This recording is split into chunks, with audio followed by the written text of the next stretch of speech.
Caleb Hayes killed a woman. That night, his wife, Victoria Sterling, was out with her friends, drinking heavily at a club, and he drove over to pick her up. But he went to the wrong private suite. Before he could back out, a woman wrapped her arms around him from behind. "This one's handsome. I'll take him." Caleb tried to explain he wasn't one of the club's escorts, but before he could get a word out, the woman jabbed a syringe into his neck. The next thing he knew, his body went limp and he collapsed. The others in the room chuckled as they left, locking the door behind them. Caleb's vision swam. The woman, shedding her clothes, smiled as she approached him. In a panic, Caleb summoned every last ounce of strength and shoved her away. Then, the tragedy happened. The woman's head struck a piece of rebar jutting from an unfinished section of the wall. She died instantly. Caleb froze, completely stunned. He never imagined someone would die. The drugs left his mind in a fog. All he could do was tremble as he called Victoria, telling her to come quickly. Soon, the sound of the lock turning echoed in the hall. Victoria appeared, backlit by the hallway light, like a goddess descending. Seeing the body on the floor, she showed no sign of panic. She helped Caleb to his feet, her voice a soothing balm. "Caleb, don't worry. It was self-defense. That bitch dared to drug you. She got what she deserved." Under Victoria's comforting words, Caleb slowly regained his composure. That's right, it was self-defense. He'd only pushed her. He didn't know about the rebar. Victoria was the sole heir to the Sterling financial empire. She had the best lawyers on retainer. Plus, the club's suites had security cameras. The case should have been straightforward. But just then, a man's grief-stricken cry shattered the quiet. "Lila, what happened to you?" Caleb turned to see Victoria's childhood best friend, Julian Vance, sobbing as he threw himself over the body on the floor. Caleb went rigid. Julian had come with Victoria. She had explicitly told him it was a girls' night, no men allowed, yet her closest friend was here. "It's all my fault. My sister was supposed to meet her friend somewhere else. I was worried about her being out alone so late, so I insisted she get a room here next to ours. It's all my fault." Victoria's body tensed. She let go of Caleb and walked heavily toward Julian. "Julian, she was your sister?" Julian nodded, burying his face in Victoria's shoulder and sobbing. In that instant, Caleb's heart plummeted. The dead woman was Julian Vance's sister, his wife and her childhood friend. Who would Victoria choose? Julian quickly filed a lawsuit against Caleb, launching a media campaign online demanding an eye for an eye. To Caleb's relief, however, Victoria stood firmly by his side. She cleared her schedule, staying with him day and night, comforting him gently. "Caleb, don't be afraid. I've hired the best lawyer for you. You're going to win this." But on the day of the trial, Caleb's lawyer never showed up. Instead, Victoria took the witness stand. Her face was a blank mask. "I am Caleb Hayes' wife," she said, "and I have irrefutable evidence that he has been cheating on me for a long time and was involved in an illicit affair with the deceased, Lila Vance. This wasn't self-defense. It was a crime of passion, a murder resulting from a lover's quarrel." In that moment, Caleb felt as if he'd been cast into hell. All this time, Victoria hadn't been staying by his side because she was worried about him. She was watching him. She said she'd hire the best lawyer, but she'd never hired one at all. And now she was on the stand, fabricating evidence, smearing his name. She had never chosen him. She had always chosen Julian. With Victoria's testimony, Caleb was convicted of premeditated murder and sentenced to life in prison. As the handcuffs clicked shut, Caleb walked toward the prison transport, numb. But when the doors opened, the corridor leading into the prison was covered in nails. Victoria and Julian appeared behind him. Julian's voice was venomous. "Caleb, a piece of rebar pierced my sister's skull. Now, I'm going to have you walk on nails into prison to apologize for what you did. That seems fair, doesn't it?" "It was self-defense," Caleb gritted out. "I didn't know the rebar was there. And your sister drugged me first. My conscience is clear. I'm not walking on those nails, and I will not apologize to your monster of a sister." His words enraged Julian. He lunged forward, snatched a baton from a guard, and handed it to Victoria. "Victoria, you promised me. You said you'd make Caleb walk on those nails into prison. It's time to make good on your promise." Victoria took the baton and advanced step by step. Her powerful presence was suffocating. "Caleb, just walk. Don't make this difficult for me." Victoria's eyes darkened. "Regardless of the reason, you killed Julian's sister. If you take a little punishment to let him blow off some steam, it'll be easier for me to get you out of here." Caleb stood his ground, his gaze fixed on Victoria, his eyes filled with pain. "You know I'm innocent. Why are you doing this to me? Aren't we married? Aren't you supposed to be on my side?" But Victoria's eyes held only ice. Caleb, why must you be so disobedient? Don't blame me for what comes next. As the words left her mouth, she swung the baton, cracking it against Caleb's knee. His legs buckled, and he fell hard, onto a bed of sharp, rusty nails. The pointed tips tore through the fabric of his pants, embedding themselves in his knees and shins. His lower body became a mess of shredded flesh and blood. Victoria's gaze remained frigid. You have a choice. Walk into prison or crawl. With the floor covered in nails, if Caleb didn't walk, she would beat him until he crawled the entire way. Caleb had no choice. Trembling, he pushed himself up and forced his foot down onto the nails. Pain, sharp and blinding, shot through him. It felt like every nerve ending was on fire. Yet he gritted his teeth and walked the entire length of the corridor. It wasn't because he was scared. It was because at that moment, he never wanted to see Victoria Sterling again. Prison would be his sanctuary. But as his blood-soaked feet crossed the threshold into the prison, Victoria's cold voice followed him. My husband is seriously injured. I've already requested permission from the warden to take him home to recover. He will return to serve his sentence once he's healed. With that, she had him taken away. Back at their penthouse, Victoria knelt and began to personally tend to Caleb's mutilated feet. Caleb, you have to understand, she said. The Sterlings and the Van Cess are old family friends. You killed their only daughter. If I didn't let you suffer a little, they would never have let it go. Just then, a maid rushed in, frantic. Ms. Sterling, Mr. Vance is having another nightmare. He's calling for you. Victoria immediately dropped the cotton swab. Caleb, finish this yourself. I have to go check on him. Before she could leave, Julian burst into the room. Victoria, I dreamed about my sister again, he sobbed. She said she's so lonely in the afterlife. Victoria, it hurts so much. My poor sister, she died before she ever got married. Victoria rushed to comfort him, but no matter what she said, Julian's eyes remained red with grief. He claimed he kept dreaming of his sister, certain it was because her death was unjust and her spirit couldn't find peace. At this, the maid interjected. Perhaps you should ask a master to help Ms. Vance's spirit cross over. I've heard there's a very powerful seer at a retreat on Blackwood Peak. Victoria agreed, but the seer of Blackwood Peak did not leave his mountain easily. To request his services, one had to show absolute sincerity by kneeling at the summit for 3 days and 3 nights. Make him do it. Julian glared at Caleb with pure hatred. And while he's kneeling, he has to copy scriptures by hand to pray for my sister's soul. The nails hadn't even been removed from Caleb's legs, but Victoria ignored this. Her voice was ice. Caleb, be a good boy and go repent. Don't force me to break your legs so that you can only ever kneel. What choice did Caleb have? He voluntarily made the ascent to the summit of Blackwood Peak. The wind was a blade, sharp and freezing. It sliced into the open wounds on his legs and feet, agony with every gust. In his delirium, Caleb felt as if every inch of his flesh, every bone, was turning to ice. Still, he had to kneel in the gale and copy 10 volumes of scripture, because Victoria had said that for every volume he failed to complete, she would break one of his fingers. On their wedding day, Victoria had promised to love and protect him for the rest of his life. But a single tear from Julian Vance had shattered that promise into a million pieces. After 3 days and nights of kneeling in the snow and wind, Caleb's face and hands were covered in frostbite. His injured legs and feet had turned a deep, bruised purple. But his sincerity had apparently moved the seer of Blackwood Peak, who agreed to come down from the mountain. What Caleb never could have expected was that after a day of elaborate rituals, the seer's method for pacifying the spirit was a spiritual union, a ghost marriage. Did Ms. Vance have her heart set on a man before she died? The seer asked, his tone grave and theatrical. She wanted this man, but couldn't have him. In fact, he was the one who caused her death. Yes. Julian quickly agreed. Seer, you are astonishingly accurate. My sister was killed by Caleb Hayes.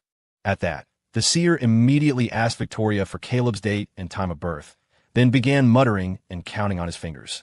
Just as I suspected, Mr. Hayes and Ms. Vance shared a karmic bond in a past life, the seer announced. Ms. Vance's spirit lingers, full of resentment. Firstly, because she died unmarried, a deep regret.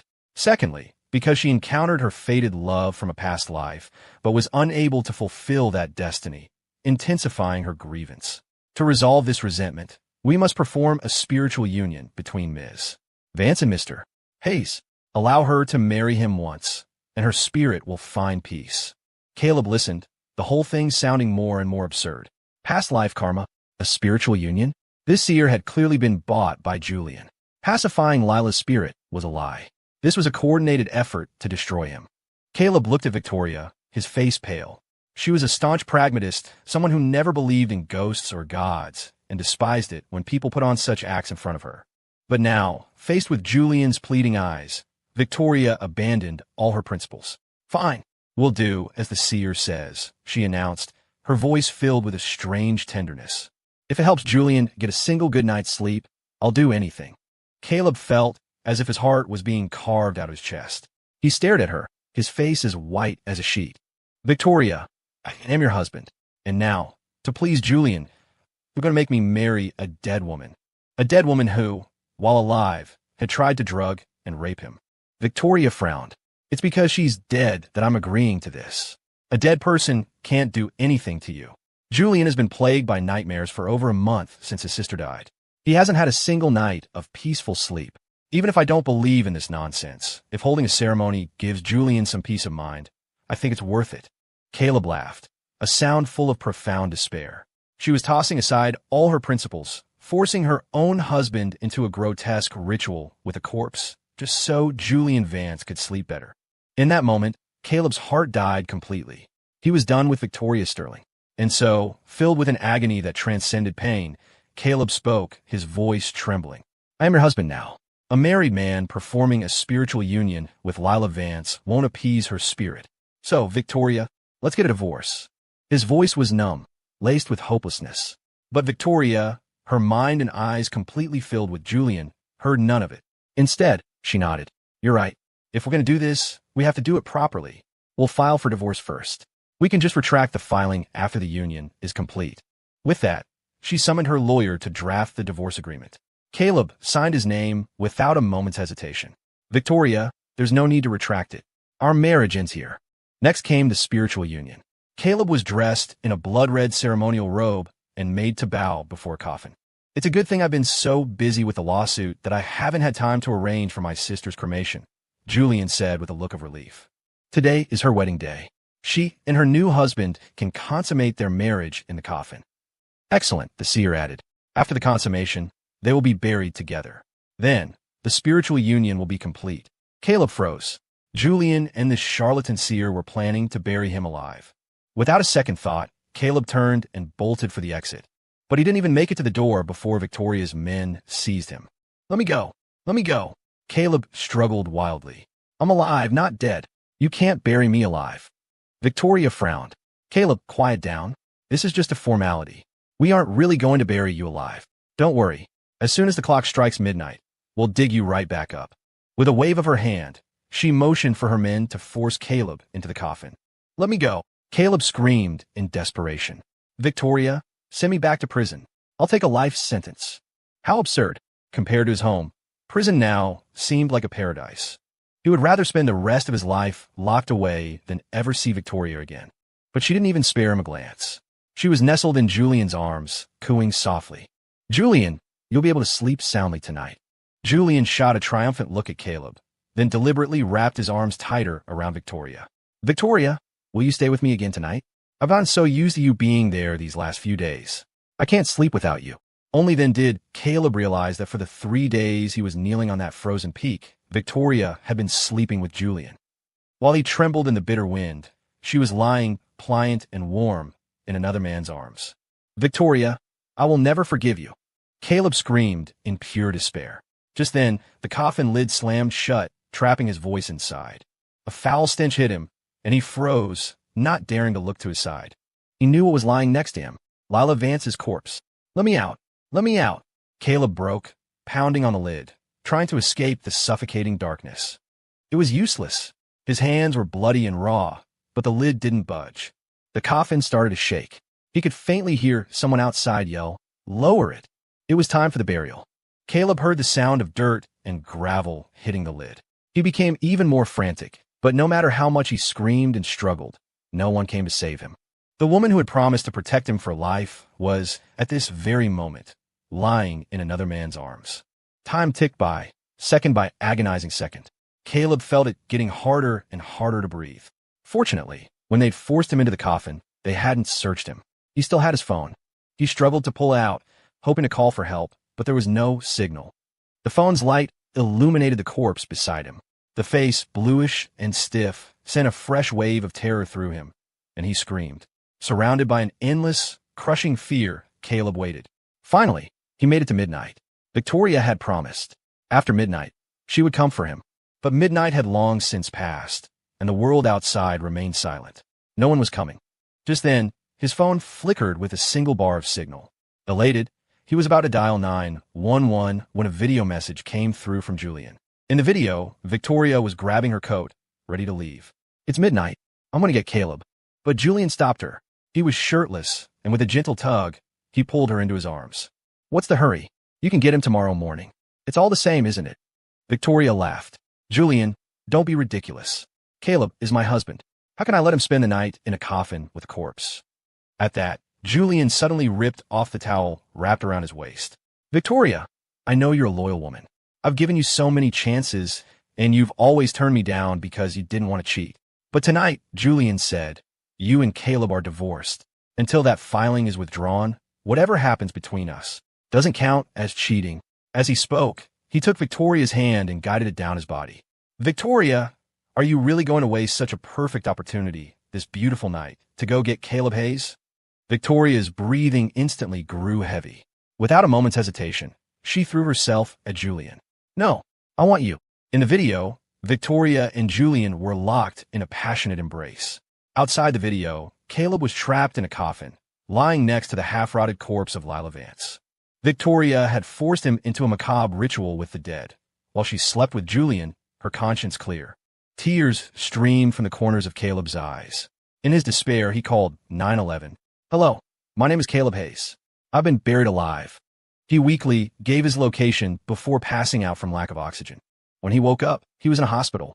He forced his heavy eyelids open and saw Victoria's stunning silhouette. But she wasn't by his side. She was in Julian's arms, comforting him gently. "Julian, stop being angry. I promise I will give you a proper explanation for this." "An explanation?" Julian raged. "My sister's body has been desecrated. Caleb did it on purpose. He killed my sister, and now he's destroyed her remains. How can he be so malicious?" Just then, a nurse came in to change Caleb's for. Only then did Victoria notice he was awake. She shot him a cold, accusatory glare. "Caleb, why did you call the police last night? Didn't I tell you? I was going to get you out after midnight. All you had to do was lie there quietly and wait. Was that so hard? It was such a simple thing, and you had to call the police. They didn't know what was going on. They just came in and manhandled everything. You got rescued, but Julian's sister's body was damaged beyond recognition. How am I supposed to face Julian now?" Even now, all she cared about was how she would face Julian Vance. She didn't stop to think that the air underground was thin, that just a few hours in that coffin had been enough for Caleb to lose consciousness. Just lie there quietly and wait. She made it sound so easy. At that very moment, she'd been writhing in pleasure with Julian. If Caleb had foolishly waited for her to rescue him, he would have suffocated to death. "I don't want to fight with you," Caleb said, his voice flat. "But I waited until midnight. You didn't come." He was tired, too tired to even feel heartbreak anymore. He was just stating a fact. "And this whole ritual wasn't my idea. If you two hadn't done any of this, Lila would have been laid to rest long ago." Julian exploded. "Victoria, you hear that? Not a shred of remorse. Of course, the knife wasn't pointed at him, so he doesn't feel the pain. I'm not letting this go." With that, Julian shot Caleb a venomous glare and stormed out of the room. "Julian!" Victoria immediately ran after him, not once looking back at Caleb. The vast hospital room was empty except for Caleb. He was covered in injuries, but no one cared. He remembered a time when he had a fever and Victoria had, without a second thought, canceled a $1 billion deal just to stay by his side and give him his medicine. But now, her world revolved around Julian. He had nearly suffocated in a coffin, and she couldn't care less. That night, as Caleb drifted in a hazy sleep, Julian burst in with several men. "Caleb Hayes, I've thought a way to get back at you." Julian sneered. "Come on, I got a show for you." Caleb didn't want to go, but he had no choice. Victoria's men tied him up and dragged him out. In the dead of night, the procession of cars drove to a cemetery on the outskirts of the city. Caleb's pupils contracted. He recognized it. This was the cemetery where his mother was buried. A terrible premonition washed over him. He looked at Victoria, his voice trembling. "What are you doing? Why did you bring me to my mother's grave?" Victoria didn't answer. Her face was cold as she ordered her men to get shovels and sledgehammers from the trunk. It was obvious. They were going to dig up his mother's grave. "Caleb, you destroyed my sister's body. An eye for an eye. I'm going to destroy the remains of your loved one." "That's only fair," Julian said viciously. "I believe your mother was cremated. No matter. I'll smash her headstone, dig up her grave, and dump her ashes into a septic tank. Then we'll be even." Caleb's mother had been dead for 3 years. And now, just to vent his anger, Julian was going to desecrate her grave, smash her memorial, and destroy her ashes. And Victoria wasn't stopping him. She even took the sledgehammer one of her men handed her, preparing to smash the headstone herself. "No!" Caleb threw himself forward, shielding his mother's headstone with his own body. "Victoria, my mother was so good to you when she was alive. How can you do this?" Victoria's expression flickered. "Caleb, I don't want to do this either. But this is all your fault. If you hadn't called the police last night, Julian's sister's body wouldn't have been damaged, and none of this would be happening. Julian is right. An eye for an eye. You killed his sister. He was magnanimous enough to forgive you, for my sake. But now you've destroyed her remains. As much as I love you, I can't protect you anymore." She kept saying she loved him, but every word she spoke was for Julian's benefit. "Victoria, I went to that club to pick you up," Caleb said, his voice choked with agony.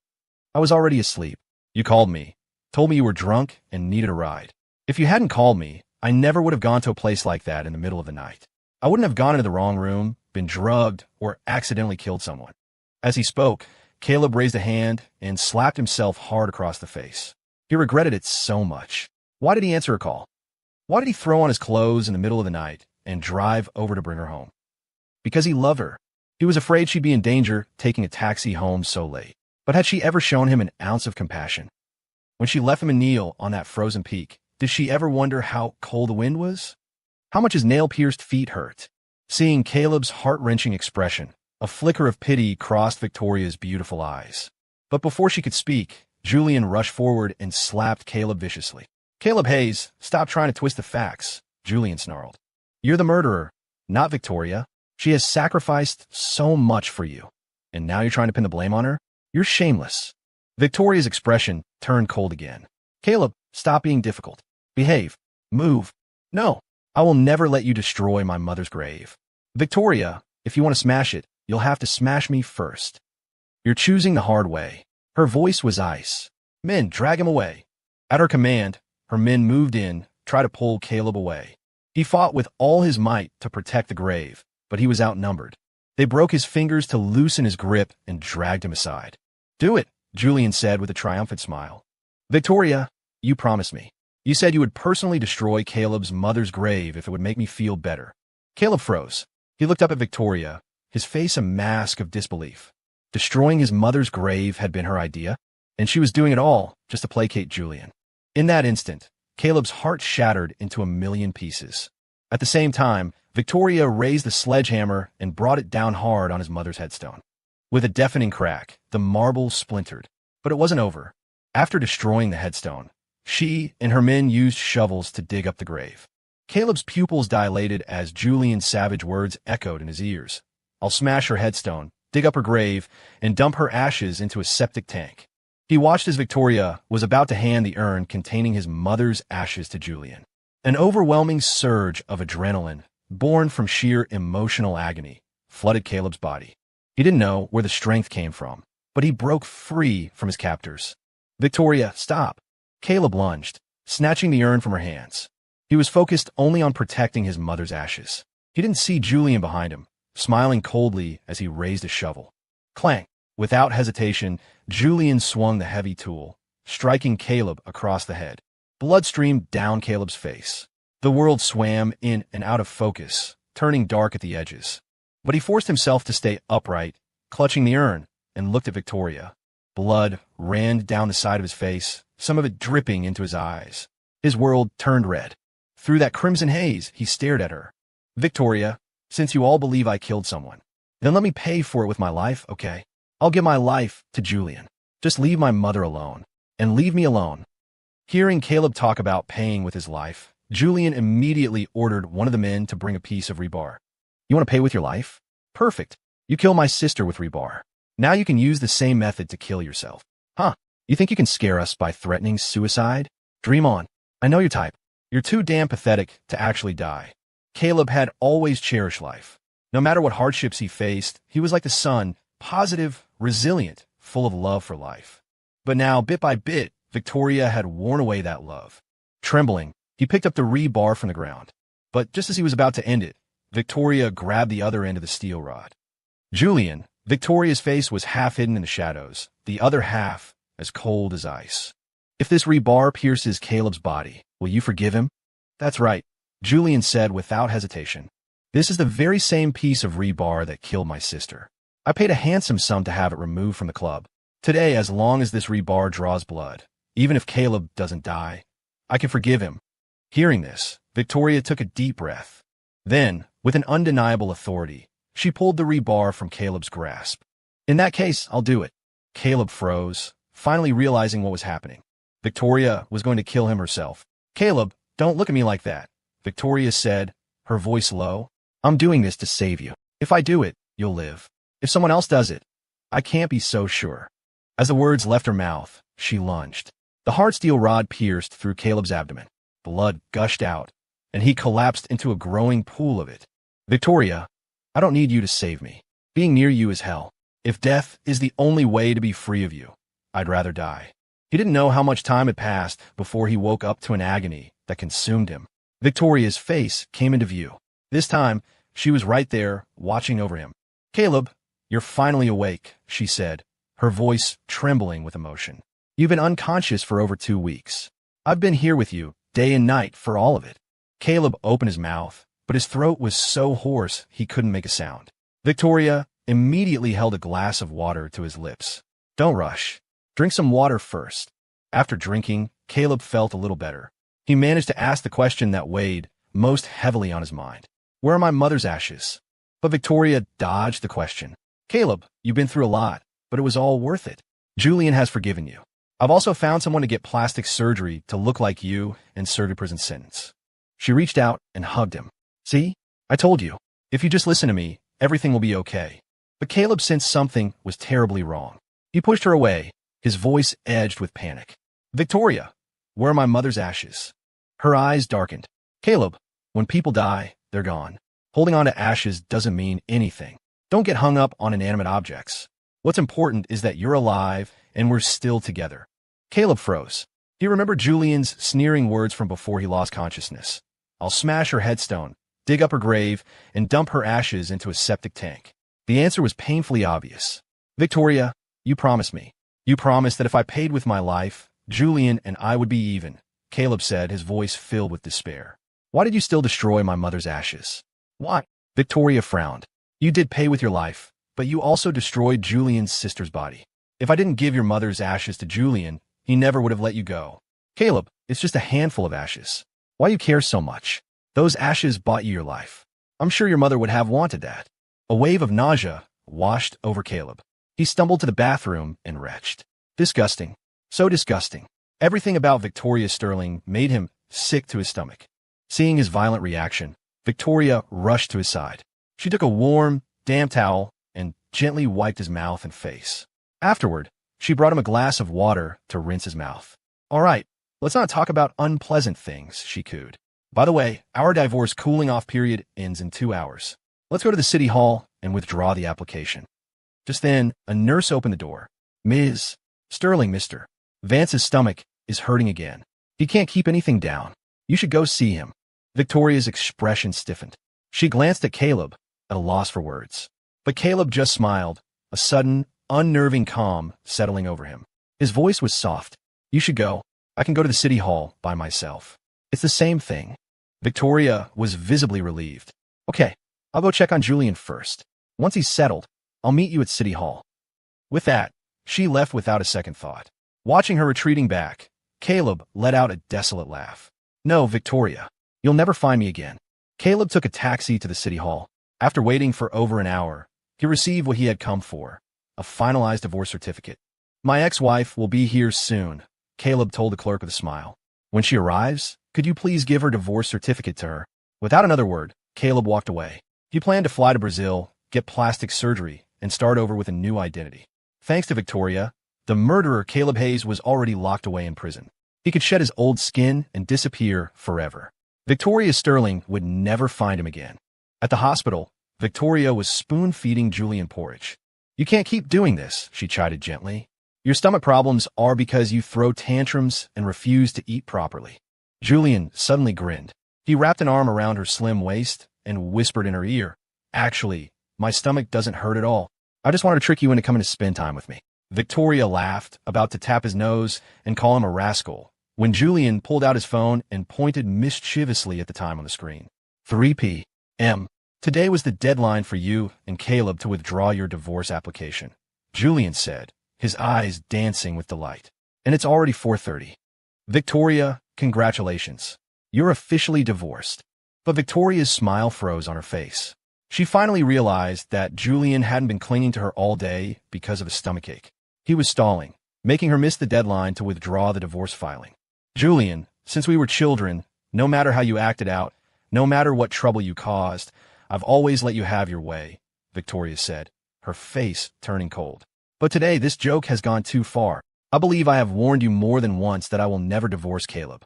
I love Caleb. My husband, Victoria Sterling's husband, will only ever be Caleb Hayes." Her words made Julian's face fall. "Liar," he screamed, his composure shattering. "Victoria, you say you love Caleb, but on the night he was buried alive, who is it that was under me, begging me to take her all night long? I was exhausted, but you still wanted more. You desired me that much, and you still have a nerve to say you don't love me?" Victoria's eyes darkened. She didn't want to admit she had cheated, but seeing Julian's eyes red with anguish, she couldn't bring herself to lie and say she never loved him. After a long silence, she finally told the truth. "Julian, I admit it. I do love you," she said softly. "But I love Caleb too. I thought I was completely faithful, but in reality, I fell in love with 2 men at the same time." Hearing this, Julian's heart leaped with joy. He quickly took her hand. "Victoria, it's okay. I don't mind that you love 2 men, because I'm confident I can make you forget all about Caleb Hayes." But Victoria coolly pulled her hand away. "Julian, let me finish," she said. "Even though I love you, I could never marry you. You are the heir to the Vance fortune. You're arrogant, defiant, and incredibly self-centered. Of course, I don't dislike those things about you. I even find your rebellious nature quite attractive. But that's on the condition that you're my childhood friend, not my husband. I am the heir to a corporate dynasty. My husband needs to be like Caleb, gentle, understanding, someone who puts me first in everything. When I work late and entertain clients until midnight, he leave a light on for me. When I'm drunk and call him, no matter how late, he gets up immediately, throws on a coat, and comes to get me. Can you do that? I can just imagine, if we were married, we would fight every other day. Our home would be a war zone." Julian's face grew darker and darker. He wanted to argue, but he knew she was right. He had a temper. How could he possibly tolerate her coming home late every night? Try to pick her up? He'd be lucky if he didn't curse her out. And that was just the tip of the iceberg of her marriage with Caleb. Caleb's silent contributions were far greater than that. "Say what you want. The deadline has passed," Julian said stubbornly. "You and Caleb are divorced." Victoria's lips curved into a smirk. "Is that so? But I already arranged for Caleb to go to City Hall at 1 o'clock to withdraw the application." She looked completely in control as she casually pulled out her phone. "Speaking of which, it's past 4. Caleb should be back by now," Victoria said. "I'll give him a call, have him come over, and you two can talk things out. You two have had a rough time lately, but Caleb has paid the price he needed to pay. You're not to give him any more trouble." With that, she dialed Caleb's number. But it rang and rang, going straight to voicemail. No one picked up. Victoria frowned. Strange. Why isn't Caleb answering? He always answered her calls instantly. Even if she called at 3 or 4 in the morning, he would pick up on the first ring. But now, she'd called over a dozen times, and he still hadn't answered. Just then, Julian said with a knowing look, "Victoria, you let Caleb go to City Hall by himself to withdraw the divorce application? You didn't send anyone with him? You're awfully trusting." Victoria's face changed instantly. Without a moment's hesitation, she barked, "Get the car. We're going to City Hall." But when Victoria and her entourage stormed into the building, Caleb was long gone. Waiting for her was nothing but a single, crimson divorce certificate. "You must be Victoria Sterling?" the clerk asked, holding out the certificate. Your ex-husband asked me to give this to you. Please take it. The phrase ex-husband sent Victoria into a rage. What ex-husband? What nonsense are you talking about? She slapped the certificate out of the clerk's hand, then grabbed him by the collar, her voice a furious roar. Caleb and I are not divorced. Caleb is my husband, not my ex-husband. But no matter how much she screamed, how furious she was, it didn't change the fact that she and Caleb were divorced. Caleb hadn't withdrawn the application. He had taken his divorce certificate and vanished. Victoria was on the verge of losing her mind. She shook the clerk by his collar, demanding repeatedly, "Where did Caleb go? Tell me, where did he go? I'm going to drag him back. I'm going to teach him a lesson. I'll make him understand the consequences of leaving me." The clerk was terrified. "I don't know," he stammered. He took his certificate and left. Seeing she wouldn't get anything out of him, Victoria angrily shoved the clerk aside. "Get the traffic department on the line. Pull the surveillance footage." Her face was a dark storm cloud as she gave the order. "Pull the footage from every street in this area and review it frame by frame. I want Caleb Hayes found within 3 days." Her subordinates groaned internally, but had no choice but to comply. Fortunately, the area around City Hall was blanketed with cameras. After 3 days and nights of exhaustive review, they finally pieced together Caleb's movements. Ms. Sterling, according to the street footage, Caleb Hayes took a taxi from City Hall to the airport. Her subordinate reported respectfully. At the airport, he purchased a ticket for a flight to Brazil. Without a second's hesitation, Victoria took her private jet to Brazil. But once there, Victoria contacted her business partners there, and, after considerable effort, she gained access to surveillance footage from cities across the country. "Find him," she ordered, her voice raw with fury. "I don't care if you have to turn the whole world upside down. You will find Caleb Hayes for me." It was undeniable. Since Caleb's disappearance, Victoria had descended into a kind of madness. She was searching for him like a woman possessed. She dispatched all her personnel, called in every favor she was owed. Her massive, over-the-top search even startled Julian. He began to suspect that he had seriously underestimated Caleb's importance to Victoria. In truth, it wasn't just Julian. Victoria herself had underestimated Caleb's place in her heart. He had always been the most suitable man for marriage. She did love him, but that love was predicated on him being an obedient, dutiful husband. She thought that if he ever stopped being that good husband, her love for him would fade. She was wrong. His sudden disappearance had thrown her entire world into disarray. She suddenly realized that, in her heart, Caleb was more than just a good husband. His gentleness, his thoughtfulness, the quiet, steady companionship he had provided over the years. All of it had seeped into her very bones. She couldn't live without him. "Ms. Sterling, we have an update." After arriving in Brazil, Caleb Hayes went to the most renowned plastic surgery clinic in the country. After that, he flew to Argentina. So, Victoria immediately rushed to Argentina. There, she repeated the process, contacting local oligarchs. After a great deal of effort, she finally found Caleb's current address. After more than 3 months of a methodical, grid-by-grid search, Victoria Sterling had finally found Caleb Hayes. She approached his front door, an Arctic chill emanating from her, and pressed the doorbell. "Is that the delivery?" "Just leave it at the door." Caleb's deep, cold voice came from inside. Victoria's heart began to race. "Caleb, open the door," she commanded, her voice laced with her usual authority. "Or I can have my men take this cheap door off its hinges. Your choice." Hearing her voice, Caleb's face went white. He never thought she would find him so quickly. He had tried so hard to cover his tracks. To escape her for good, he had even undergone plastic surgery. And after the surgery, he had spent a fortune through unofficial channels to obtain a new identity. Now he had a new face, a new identity. There was nothing left of his old self. Why could she still find him? Caleb had underestimated her. In a globalized world, the Sterling family had business ties with the wealthiest and most powerful figures in every country. In each new place, Victoria could leverage these connections to gain access to municipal surveillance footage and piece together Caleb's general movements. In any modern city, cameras were everywhere. If Caleb went outside, he would be recorded. "Caleb, I'm counting to 5. If you don't open this door, I'm coming in," Victoria's icy voice called out again. She hadn't even entered, but her oppressive presence was already suffocating. Caleb's face was pale. He knew she would do it. Opening the door was walking right into her trap. But if he didn't, she would have no trouble breaking it down. No matter what he chose, it was a dead end. Outside, she had already begun her countdown. 5, 4, 3. Seeing that she was about to force her way in, Caleb gritted his teeth and finally opened the door. But before he did, he quietly started a live stream on his phone. He propped the phone up on a table, the camera aimed squarely at the doorway. Everything that happened next will be broadcast online. Victoria, we're divorced. Please stop harassing me, Caleb said coldly. I don't want to see you again, and I have nothing to say to you. Please leave immediately. Caleb made his position clear from the start. He wanted nothing more to do with her. But Victoria acted as if she hadn't heard a word he said. Or perhaps she had, but she simply didn't care what he thought. In their marriage, she had always been the one in control. Everything was on her terms. So whether Caleb wanted to see her or not was irrelevant. What mattered was that she wanted to see him.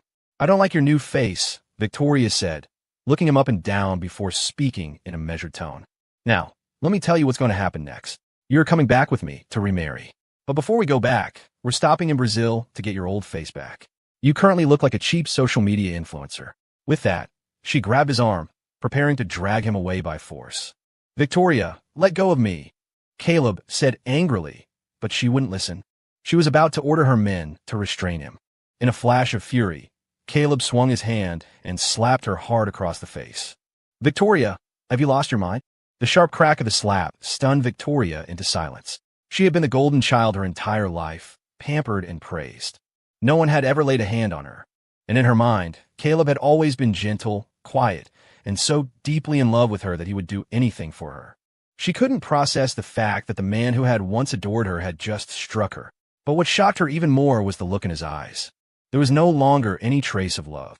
All that remained was pure, unadulterated rage and a deep-seated resentment. Victoria, are you deaf? Caleb seethed. We are divorced. I have no relationship with you anymore. I am not going back with you, and I am certainly not remarrying you. Victoria frowned. Caleb, stop this nonsense. The divorce was an accident. You know perfectly well that I never intended to divorce you. I only signed those papers to get the spiritual union with Lila over with as quickly as possible. That's it. It's all over now. Your debt to Julian has been paid. Our lives can finally get back to normal. Why are you throwing a tantrum now? Even now, Victoria still thought Caleb was just having a fit. She had no idea how much damage her actions had caused. Victoria, you can't possibly believe that after everything you've done to me, we could just go back to the way things were, can you? Caleb stared at her, his expression beyond heartbroken. Do you even remember what you did? If not, let me remind you. You knew I was innocent, but to ensure Julian won his case, you deliberately slandered me, claiming I was having an affair and killed Lila in a jealous rage. You framed me, sent me to prison, and then you covered the prison corridor with nails and forced me to walk on them. The nails weren't even out of my feet before you forced me to go to Blackwood Peak and kneel for 3 days and nights. Because Julian said he was having nightmares, you forced me into a spiritual union with his dead sister. The same sister who drugged me and tried to rape me. You forced me to marry her. Every word was like a drop of blood from his heart. Caleb's voice was raw with anguish. But even then, he hadn't finished listing her crimes. She had buried him alive, desecrated his mother's grave, smashed her headstone, destroyed her ashes, and finally drove a steel rod through his body. She had been so cruel to him. How did she have the audacity to even mention remarriage? Caleb, stop it. Victoria couldn't listen anymore. She cut him off, agitated. Everything I did for you. Lila was the only daughter of the Vance family. You accidentally killed her, and they hated you for it. If I didn't let you suffer a little, how could they possibly have let it go? In my hands, you just had to walk on some nails and kneel for a bit. It was just some minor roughhousing. You endure it, and it's over. But if I hadn't been there, if you had fallen into the Vance family's hands, that would have been a fate worse than death. Victoria painted herself as Caleb's savior. But she could lie to herself. She couldn't lie to him. Victoria, stop the act. Do you really want me to spell out for you? The Vance family is powerful, yes, but they're nothing compared to the Sterlings. If you had truly wanted to protect me, the Vances couldn't have touched me. Besides, they were the ones in the wrong from the start. I did nothing wrong. That night, I was just picking you up from the club and went into the wrong room. Lila was drunk. She drugged me and tried to force herself on me. I was disoriented from the drugs and fought back. I had no idea there was rebar in the wall, much less that she would hit her head on it when I pushed her. If you hadn't interfered, the court would have ruled it's self-defense, and I would have been acquitted. The Vances might have been unhappy, but they would have had no grounds to come after the Sterlings, because they were the party at fault. But the second you saw a tear in Julian's eye, The scales of your justice tipped completely in his favor. Admit it, Victoria. It's not that you couldn't protect me, or that you were afraid of offending Van Cess. You just didn't want to see Julian get hurt. In an instant, Victoria's face became impossibly grim. Because Caleb was right. As the most powerful and prestigious family in the country, there was no one Victoria Sterling couldn't protect. The reason she hadn't was that she didn't want another man to be sad. Since you insist on tearing everything down, I won't bother pretending anymore, Victoria finally said after a long silence, her face dark. Yes, Julian is in my heart. Caleb, you and Julian are complete opposites. You're gentle, like a steady stream. Being with you is comfortable, but you're too placid. With you, I don't feel any passion. Julian fills that void. He's like a fire, full of passion. He's arrogant, defiant, wild. Every single moment with him, I feel like my life is burning brightly. But burning like that all the time is exhausting. Caleb, do you understand what I'm saying? I love Julian, but I love you too. I need both of you in my life for it to be complete. Here, Victoria paused, her tone softening as she tried to negotiate. Caleb, I admit I love both you and Julian. But for a woman of my status, who doesn't have a little fun on the side, compared to my CEO girlfriends, I'm practically a saint. At least I don't sleep around or hire escorts. I just occasionally need Julian to inject a little passion into my otherwise mundane life. Is that so impossible for you to tolerate? Besides, I have always treated you two equally. I've never shown favoritism. So stop making a scene and come home with me. As long as you come back, you will always be my one and only husband. Victoria had finally spoken her truth. What she didn't know was that Caleb had secretly started a live stream. Her every word was being broadcast to the world. At first, Caleb's stream had few viewers. Most were just watching because Victoria was beautiful and Caleb was handsome. But as their confrontation escalated and the content of their conversation grew more and more shocking, the number of viewers began to skyrocket. OMG, a spiritual union? For real? Does that still happen in this day and age? Who makes a living person marry a dead person? This has to be scripted, right? It's not scripted. Do you not recognize that woman? That's Victoria Sterling, the CEO of the Sterling Group. Is that really her? Or just someone who looks like her? It's definitely her. And the case they're talking about, isn't that the one that was all over the news a while back? The Sterling heir's husband, Caleb Hayes, cheated on her and then killed his lover in a jealous rage. Whoa, I guess there was more to that story. It seems like Victoria doesn't know Caleb is streaming, so she's just telling the truth. This is insane. In no time, the live stream went viral. More and more viewers flooded the stream, and the viewer count soon surpassed 100 million. Victoria and Caleb remained oblivious. Faced with Victoria's admission that she loved two men, Caleb felt nothing but disgust. Victoria, I'm done talking to you, he said, his face weary. Whether you love two men or 100, it has nothing to do with me anymore. We're divorced, and I don't love you anymore. From now on, you go your way, and I'll go mine. But before Caleb could finish, Victoria exploded. Caleb, what did you just say? You don't love me anymore. Her eyes were red as she screamed. That's impossible. I don't believe you. In Victoria's mind, Caleb loved her so much he would do anything for her. She could accept that he hadn't withdrawn the divorce application, causing their divorce without her knowledge. She could accept him throwing a tantrum and disappearing, forcing her to search for him like a madwoman. But the one thing she could not accept was that Caleb no longer loved her. You're just saying that to hurt me, Victoria said, denying it vehemently. From dating to marriage, we were in love for 10 years. How can a decade of feelings just disappear? Caleb was about to say something, but Victoria suddenly lunged forward and clamped a hand over his mouth. If this mouth of yours can't say what I want to hear, then don't speak at all, she said through gritted teeth. I've clearly been too gentle with you. So gentle that you've gotten the mistaken impression that you have a choice. So let me tell you now, you don't have a choice. Today, even if I have to tie you up, I'm taking you home. With that, Victoria ordered her men to forcibly restrain Caleb and drag him away. And this entire scene was captured by Caleb's phone. Hundreds of millions of viewers watched as Victoria Sterling had Caleb Hayes abducted. Victoria thought that as long as she got Caleb back, they could go back to the way things were. She was convinced that his attempts to divorce her and disappear were just a cry for attention. Well, she would give him attention. After forcing Caleb back to their home, Victoria stayed by his side constantly. She cooked all his meals herself and even tried to spoon-feed him. She bought him countless gifts, luxury watches, sports cars, antique paintings, each one worth a fortune. Victoria believed that if she just pampered him enough, Once his anger subsided, he would go back to being the gentle, doting husband who always put her first. But reality delivered a harsh slap to her face. After being brought back to the Sterling estate, Caleb stopped speaking to her entirely. He didn't just refuse to speak. He wouldn't even look at her. The moment she brought in a meal she had cooked, he would sweep it off the table. He would rather starve than eat a single bite of her food. The gifts Victoria gave him, whether they were luxury watches, expensive cars, or priceless antiques, he smashed, broke, or threw away every single one. He left nothing. Whenever she entered the room, he would immediately close his eyes. He wouldn't listen, wouldn't look, and wouldn't speak, treating her as if she were thin air. But that wasn't the worst of it. The worst part was that the entire abduction had been captured by Caleb's phone and broadcast live online. Now, the internet was flooded with voices condemning Victoria. Some were even calling for a boycott of all companies under the Sterling Group. Victoria Sterling, where have you taken Caleb Hayes? This is a society governed by law. Unlawful imprisonment is a crime. Release Caleb immediately. Heh, I remember when she used to market herself as some kind of doting wife. Turns out the so-called husband-pampering maniac forces her husband to walk on nails, kneel on a frozen mountain, and participate in a ghost marriage. My mind is blown. Everyone, let's unite and boycott the Sterling Group.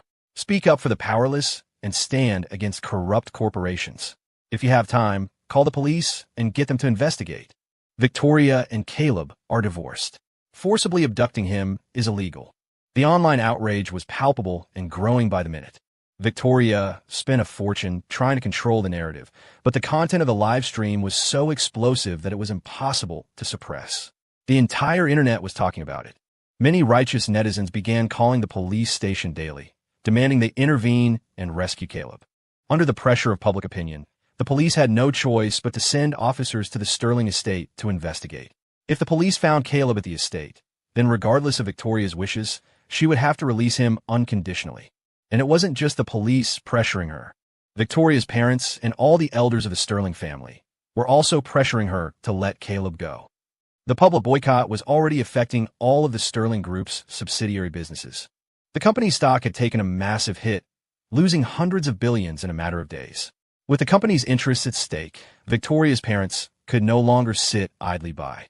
That day, the police and Victoria's parents arrived at the estate together, determined to resolve the matter once and for all.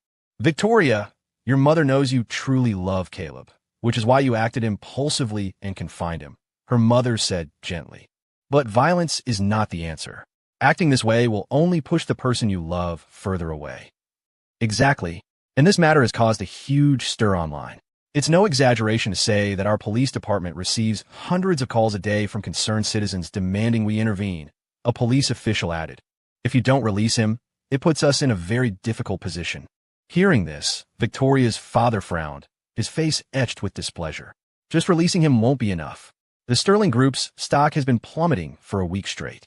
Just letting him go won't undo the damage to our family's fortune. Victoria, I don't care what you have to do, but you must get Caleb Hayes to appear on a live stream and tell everyone that the last stream was just a prank, that you didn't imprison him, and you certainly didn't force him to walk on any nails. This whole mess you two created needs to be spun as a way to clear his name of the murder charge. Victoria's expression was grim. She suppressed her overwhelming frustration and said through gritted teeth, "Father, rest assured, I will resolve this matter perfectly and recover all of the Sterling Group's losses."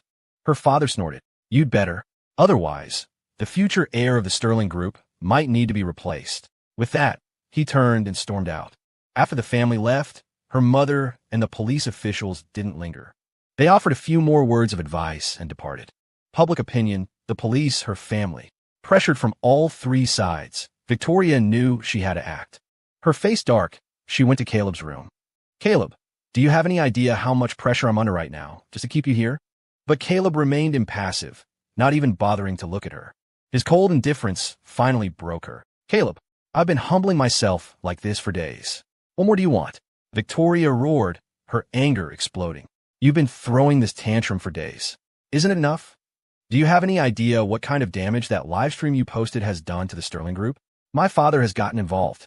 He wants me to use force to make you submit, but you're my husband. I can't bring myself to torture you. I'm trying to reason with you now. Can you please stop giving me the silent treatment? Let's work together to fix this PR nightmare first. After that, You can throw whatever tantrums you want at me, and I'll deal with it." Hearing this, Caleb, who had refused to speak, suddenly laughed. Victoria said she couldn't bear to torture him. That had to be the funniest joke in the world. For Julian's sake, hadn't she tortured him enough? Seeing Caleb smile, Victoria thought she had gotten through to him. She quickly pressed her advantage. "Caleb, I've arranged for a live stream. You'll go on and explain to the viewers that the whole walking on nails and spiritual union thing was fake. That you've been serving your time in prison this whole time and never left the country. The video online was just a malicious deep fake." Caleb had already decided that even if she kept him locked up, he would never speak to her or even look at her again. He would treat her like she didn't exist. Whatever she said or did, his only response would be to ignore her. But after hearing her plan, he suddenly realized this was a golden opportunity. He could use this to make Julian Vance pay for everything he had done. After a long moment of contemplation, Caleb finally spoke his first words to her in days. "Victoria, if you want my help, then you and Julian Vance need to pay back what you owe me." Victoria was taken aback. "Caleb, what are you talking about? What do Julian and I owe you? Walking on nails, kneeling on the mountain, being buried alive. Do I need to list everything you did to me?" Caleb said, his face a cold mask. Victoria's expression soured. "Caleb, how can you say I owe you for that? I've explained it to you so many times. I did it to protect you." "Victoria, we've come this far. Spare me the righteous platitudes," Caleb said wearily. "You know I was framed. That Lila's death was an accident. But to appease Julian, you kept saying I owed him a life. Fine, let's say I did owe him a life. You paid that debt when you ran me through with that steel rod, didn't you? So what about the walking on nails, the kneeling, the spiritual union? All that suffering I endured, don't you and Julian have to pay me back for that? Didn't you say you loved me and Julian equally? Didn't you say you treat us the same and never show favoritism? If that's true, then isn't the suffering I endured a debt Julian owes me? If you truly aren't biased towards him, then everything you did to me, shouldn't you do the exact same thing to him?" Victoria's face grew darker and darker. She wanted to argue, but every word Caleb said was irrefutably logical. She couldn't refute it.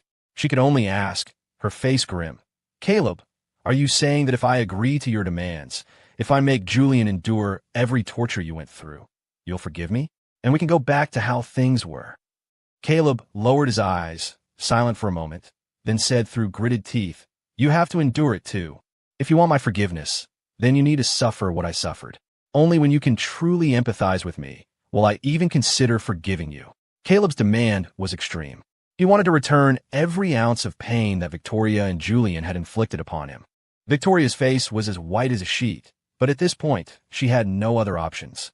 The online backlash was intensifying, the police and her family were closing in, but worst of all, she could feel herself losing Caleb bit by bit. With her family's immense power, she could certainly keep him locked up for the rest of his life. But what would be the point?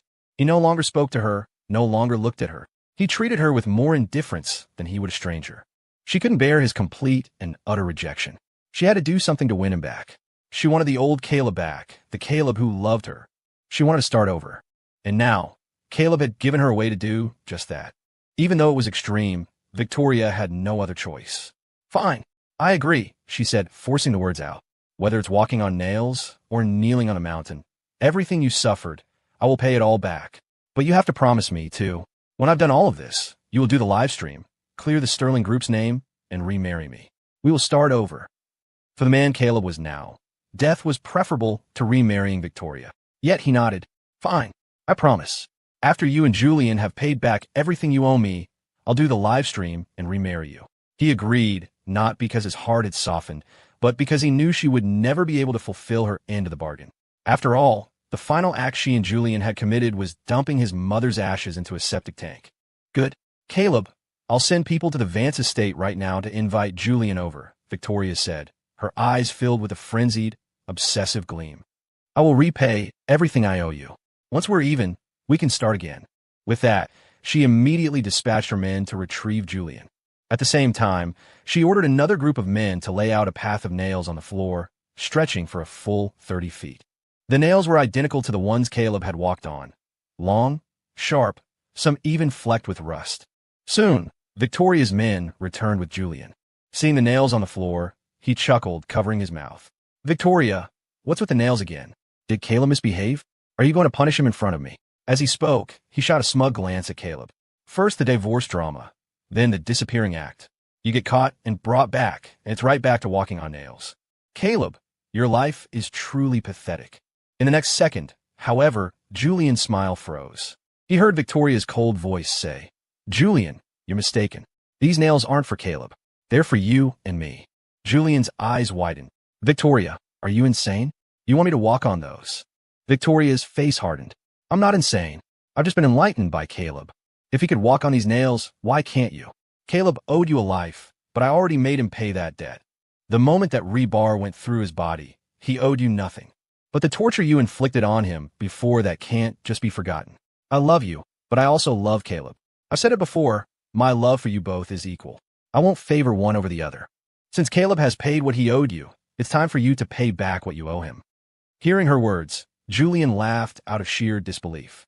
"Victoria, is there something wrong with you?" he snapped. "Caleb Hayes killed my sister. He deserved to be punished. I don't owe him a damn thing, and I have nothing to repay. You know, when you invited me over today, I was actually happy. I thought you'd finally come to your senses and wanted to be with me. I didn't expect you to drag me here just to torture me to appease him. Victoria, I was so wrong about you." Julian shot her a furious look and turned to leave. But before he could reach the door, Victoria's men blocked his path. At the same time, Victoria took a police baton from one of her guards. It was the same way she had forced Caleb. When he had refused to walk, she had beaten his legs with a baton until he submitted. Now, she advanced on Julian, baton in hand. "Julian, when you forced me to punish Caleb, I did everything you asked. Now, I'm asking you to be a good boy and walk on them willingly. Don't make me use force." Seeing her getting closer, Julian started to tremble. He realized she wasn't joking. She was actually going to force him to walk on those nails. "Victoria, stop this madness," Julian pleaded, his voice shaking. "Our families are allies. Your husband killed my sister, and my family was magnanimous enough to forgive him. We didn't press the matter, and now you want to force me to walk on nails? Isn't your family taking things too far?" Victoria let out a sharp, derisive laugh. "Magnanimous? Julian, are you kidding me? Ever since your sister died, you found a new way to torture Caleb every single day. You even forced him into a ghost marriage with her. You call that magnanimous? I indulge you, so I'll let a lot of things slide. But don't mistake me for a fool."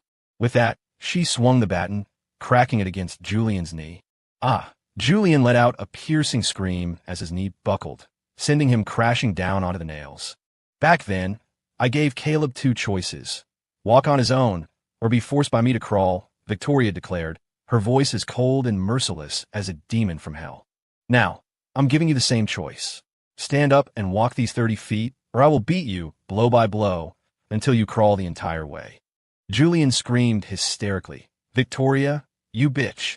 I loved you so much, and you do this to me. I must have been blind to ever fall for a psychopath like you." Julian's wails were nothing but noise to Victoria.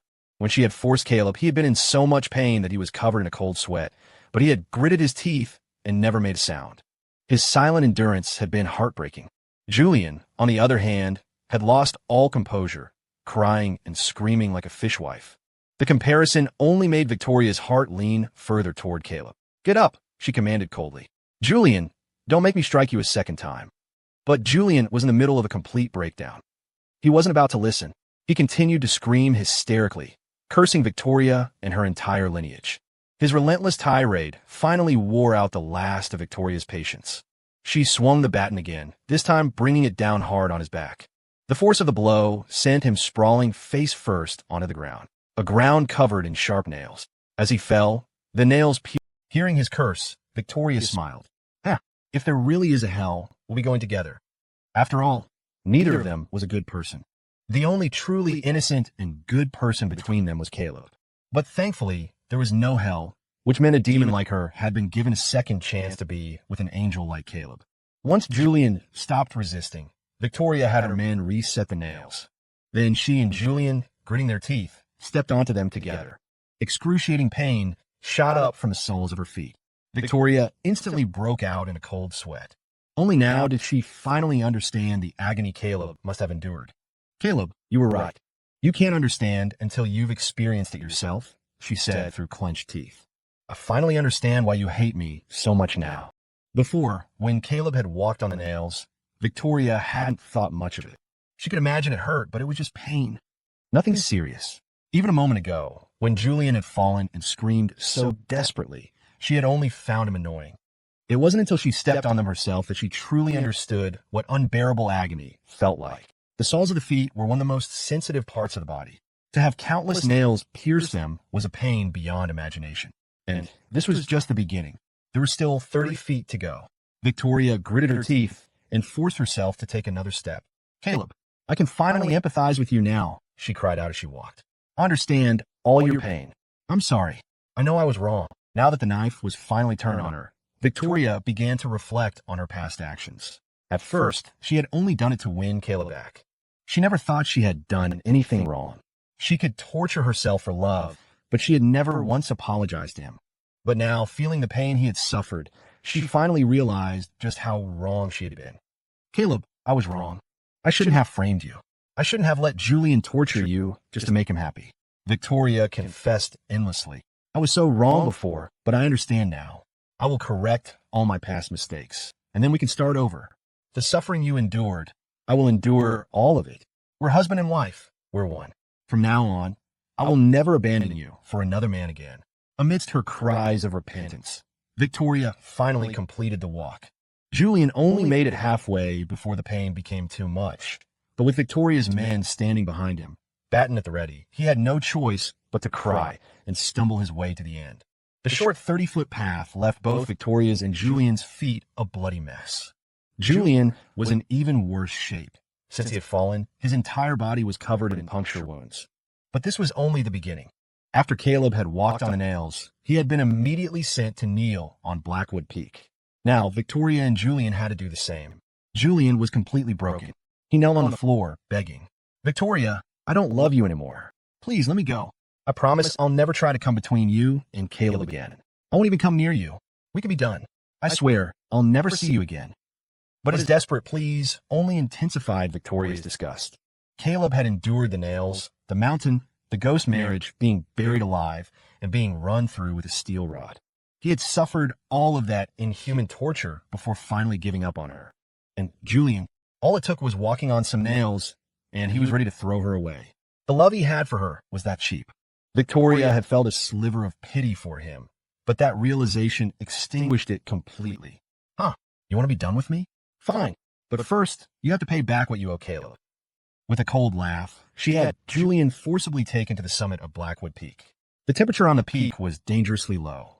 A fierce, biting wind felt like knives slicing at their skin.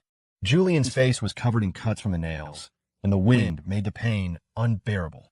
With open wounds all over his body, he was highly susceptible to frostbite. It didn't last long before he collapsed in the snow. But even then, Victoria didn't call for a helicopter to rescue him. She didn't even look at him. She simply knelt in the snow and began to copy the scriptures. She was holding herself to the same standard she had held Caleb. Kneel for 3 days and 3 nights. Copy 10 volumes of scripture. For every volume not completed, a finger would be broken. Back then, Caleb's fingers had been so numb from the cold he could barely feel them, but he had pushed through and finished. Now, it was Victoria's turn.